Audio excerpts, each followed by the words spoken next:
Have you ever felt like you're going through life day in and day out with no one on your side? Like no one actually in your corner? Like I know we have people in our lives, some people are closer to us than others.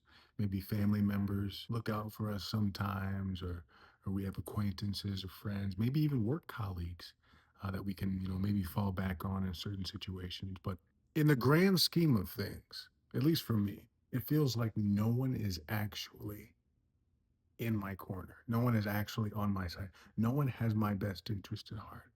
That might sound weird to some people. And it kind of depends on what type of person you are.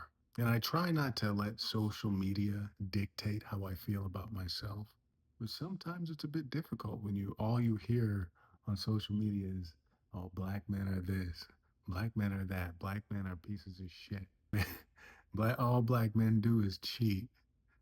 Only thing black men are worried about nowadays is, fucking these hoes, hitting that za, sipping lean, stacking paper to the ceiling, riding around on 24-inch chrome. It's been that way for a long time. Ever since I could remember, ever since I was younger, I've just seen black men demonized in society.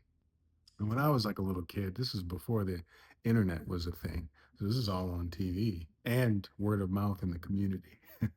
And I know this is not just happening to black men. I feel like this is a society issue. And I can only speak from the point of view of an American because I've lived in this country my entire life. But yeah, Theo Vaughn said something interesting in one of his podcast episodes. He says that most of the time it doesn't really feel like you don't have anyone, it feels like no one has you.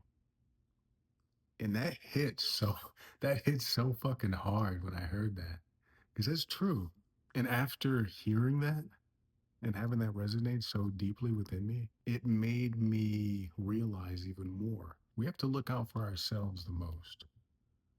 And I'm not saying be a complete selfish dick and just cut out the rest of the world, but you got to look out for yourself the most, especially if you feel the way that I do. Look out for yourself, meditate, focus on your goals, stay off of social media, try not to watch the negative ass news, and maybe you'll continue to be pointed in the right direction. I don't know. I'm no scholar. I'm just a nigga in 2025.